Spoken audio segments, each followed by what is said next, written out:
Welcome to this lecture. आज मैं आपको करवाने वाला हूँ स्टैक एंड क्यूज़। तो एक लेक्चर मैं आपको ऑलरेडी दे चुका हूँ स्टैक का, जहाँ पे हमने स्टैक को बनाया था यूजिंग एरेज। आज मैं आपको एक बहुत ही सिंपल सा मैकेनिज्म बताऊंगा स्टैक को लिंक लिस्ट के थ्रू बनाना। और उसके बाद हम एक्चुअली देखेंगे कि क्यू डाटा स्ट्रक्चर क्या होता है और क्या क्या ऑपरेशन हम उस पर कर सकते हैं, और हम क्यूज़ को एरे की मदद से कैसे बना सकते हैं। तो लिंक लिस्ट को यूज़ करके स्टैक बनाने का बहुत ही आसान तरीका है, क्योंकि लिंक लिस्ट जो है उसकी एक सबसे बड़ी एडवांटेज है कि वो एक्चुअली में ग्रो कर सकती है और श्रिंक कर सकती है, और आप पुश एंड पॉप ऑपरेशन को बहुत इजीली परफॉर्म कर सकते हो। तो उसका तरीका ये है कि आपको जब भी आप पुश ऑपरेशन करोगे तो आपको स्टार्टिंग में नोड को इंसर्ट करना है, जो कि बहुत आसान तरीका है। ये मैं आपको लिंक लिस्ट वाले लेक्चर में बता चुका हूँ। और पॉप करना है तो अगेन आपको डिलीट करना है स्टार्ट से, ये भी बहुत आसान है। तो अगर आप इन दोनों ऑपरेशन को बना देते हो तो आपका जो स्टैक है वो इजीली इम्प्लीमेंट हो जाएगा यूजिंग लिंक लिस्ट। तो ये आपके लिए एक छोटा सा होमवर्क रहेगा कि आपने देखना है कि ये कैसे हो सकता है। अब हम मेन टॉपिक पे मूव करेंगे, जो कि है क्यू।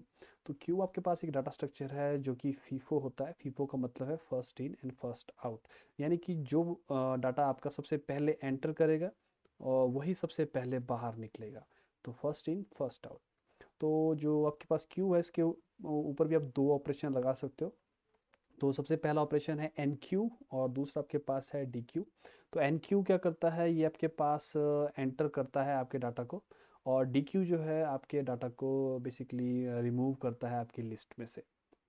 तो आप इस तरीके से सोच सकते हो कि ये आपका लिस्ट है, एन क्यू से आपका डाटा जो है अंदर जाता है, डी क्यू से आपके पास डाटा जो है बाहर को निकलता है। तो एंट्री आप देख सकते हो, लिस्ट की बैक साइड से एंट्री होती है और फ्रंट साइड से आपका जो है डाटा जो है बाहर जाता है। तो आप इस तरीके से एज्यूम कर सकते हो, जैसे मान लेते हैं ये हमारे पास एक एरे है जो 0 से लेकर 9 तक आपके पास बना हुआ है, यानी टोटल इसका साइज 10 है। तो जब भी आप इसमें डाटा एंटर करना चाहते हो तो वेरी सिंपली हम ये डिनोट कर सकते हैं कि आपका जो एरे है वो कहाँ तक भरा हुआ है। अ, हमें इसकी अभी ज़रूरत नहीं है, अभी आप देखोगे कि एक्चुअली में हमें इसकी भी ज़रूरत पड़ेगी, फ्रंट की भी। तो जब जब आप डाटा को डालोगे, जैसे कि आपके पास एक डाटा है, तो ऑटोमेटिकली ये जो आपके पास एंड है ये डिनोट करता जाएगा कि आपकी जो लिस्ट है वो कहाँ तक भरी हुई है। तो जीरो का मतलब है जीरो तक भरी हुई है। तो जैसे जैसे आपका डाटा भरता जाएगा, तो जैसे अगर एंड थ्री है तो यानी कि थ्री तक आपकी जो आपके पास क्यू है वो भरी हुई है। अगर आप डी क्यू करते हो तो डी क्यू का मतलब होगा कि ये जो फर्स्ट वाला एलिमेंट है ये बाहर चला जाएगा। तो जब ये बाहर चला जाएगा तो बाकी के सारे एलिमेंट को आप आगे को पुश कर सकते हो और इस वेरिएबल को एक कम कर सकते हो इस तरीके से।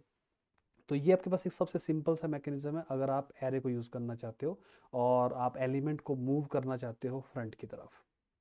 लेकिन जब भी आप डाटा को मूव करते हो एरे के अंदर, ये बहुत ही एक्सपेंसिव बेसिकली ऑपरेशन होता है। अगर आपके पास बहुत बड़ा एरे होगा और आप हर बार जब भी एलिमेंट को रिमूव कर रहे हो और ये आपको सारे एलिमेंट खिसकाने पड़ेंगे, तो ये बहुत ही ज़्यादा टाइम कंज्यूमिंग प्रोसेस बन सकता है।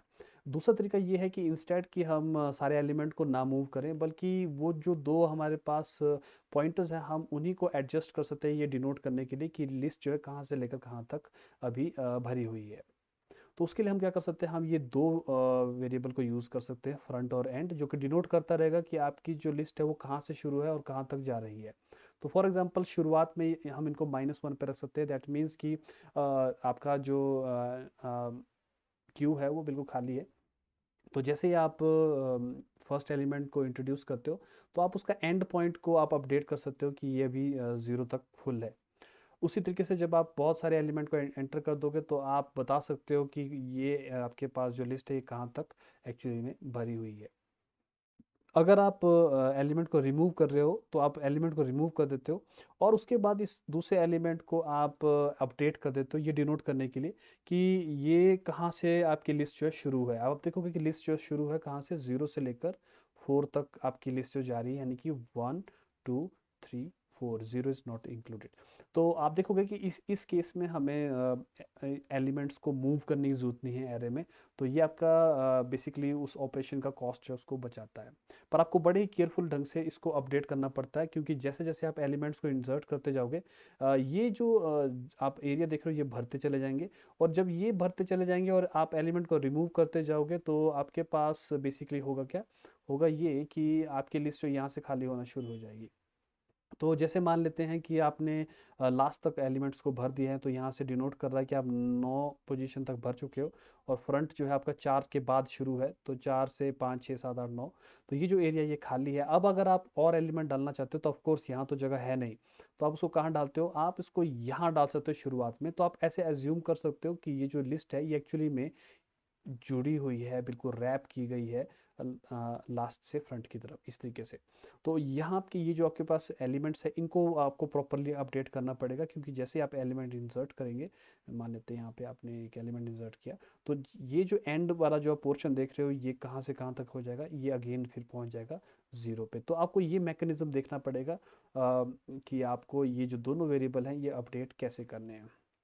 तो उसका जो तरीका है वो आप यूज़ कर सकते हो very simply by using very simple modulo arithmetic.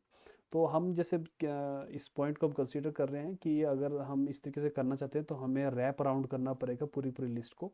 तो हम क्या करते हैं, हम दो नए फंक्शन इंट्रोड्यूस करते हैं जिससे हम ये बता सकते हैं कि आपकी जो क्यू है वो खाली है या भरी हुई है, और उसी के अराउंड फिर हम इन जो हमारे पास दो इन क्यू और डी क्यू वाले फंक्शन हैं उनको हम इम्प्लीमेंट कर सकते हैं।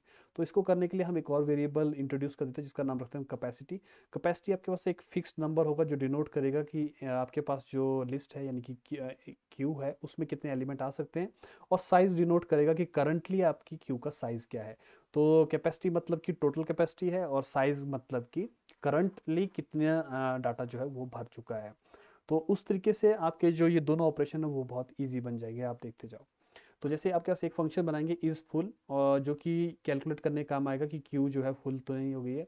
तो वो हमें कैसे पता लगेगा कि अगर आपका जो साइज़ है वो आपकी कैपेसिटी के बराबर पहुंच गया, अगर अगर वैसा है तो आपकी जो लिस्ट है क्यू है वो एक्चुअली में फुल हो चुकी है।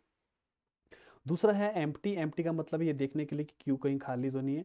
अगर साइज 0 है तो उसका मतलब है कि आपकी जो क्यू है वो एम्प्टी है। अब जब ये दोनों फंक्शन हमारे पास आ गए तो आप देख सकते हैं एन क्यू और डे क्यू कैसे हम बना सकते हैं। एन क्यू करने का मतलब है कि आप क्यू में कोई वैल्यू डालना चाहते हो, तो सबसे पहले हम चेक करते हैं कि क्यू जो है फुल तो नहीं है। अगर फुल है, देख सकते हैं यहाँ पे हमने वो फंक्शन यूज़ किया है, तो हम लिखेंगे क्यू फुल है और कुछ नहीं करेंगे। अगर ऐसा नहीं है तो हम क्या करते हैं, हम एक मैजिक स्टेप जो है परफॉर्म करते हैं। अगर आप देखोगे ये जो मैजिक स्टेप आपको दिख रहा है ये कैसे वर्क करता है। सबसे पहला हम क्या करते हैं, हम उस पॉइंटर को अपडेट करते हैं जो कि डिनोट कर रहा है कि एंड कहाँ पे है। तो वैसे तो हमें जस्ट इंक्रीज ही करना है, N is equal to N plus one, लेकिन हम इसको मॉड्यूलो कर देते हैं उसकी कैपेसिटी के साथ। अब आप सोचोगे कि ऐसा हम क्यों कर रहे हैं, वेल इसका बहुत ही सिंपल सा रीज़न है कि ये जो मॉड्यूलो है ये इस बात को इंश्योर करेगा कि आपका जो एंड वेरिएबल है ये आपके जो क्यू का साइज़ है उसके अंदर ही रहे। फॉर एग्जांपल, अगर लास्ट वेरिएबल यानी कि लास्ट आपके पास पोजीशन जो है 9 है, और आप उसमें प्लस वन कर देते हो जो कि हो जाएगा 10, लेकिन आप जानते हो कि आपकी जो क्यू है उसमें जो इंडेक्सेस हैं वो 0 से लेकर 9 तक है। तो जब आप अपडेट करोगे 10 में, तो ऑफकोर्स 10 तो आपके पास कोई लोकेशन है नहीं, पर ये जो मॉड्यूलो है ये इस चीज़ को इंश्योर करेगा कि आपका जो इंडेक्स है वो प्रॉपरली मैप हो जाए आपकी कैपेसिटी से। यहाँ पे आपकी कैपेसिटी जो है 0 से 9 तक यानी 10 है, तो जब आप 10 मॉड्यूलो 10 करेंगे तो इट विल बी 0। तो आप ऑटोमेटिकली यहाँ से इंक्रीमेंट होके लास्ट के वाले पोजीशन पे चले जाओगे। तो इस तरीके से ये जो मॉड्यूलो वाला आपके पास मैजिक स्टेप है ये इस चीज़ को इंश्योर करेगा कि आपका पॉइंटर जो है हमेशा प्रॉपरली अपडेट हो। तो जब आपने एंड पॉइंट को अपडेट कर दिया, फिर आप एलिमेंट को इंसर्ट कर सकते हो आपकी क्यू में, और साइज़ को अपडेट कर सकते हो कि आपने एलिमेंट को इंसर्ट कर दिया और साइज़ जो है एक बढ़ गया है।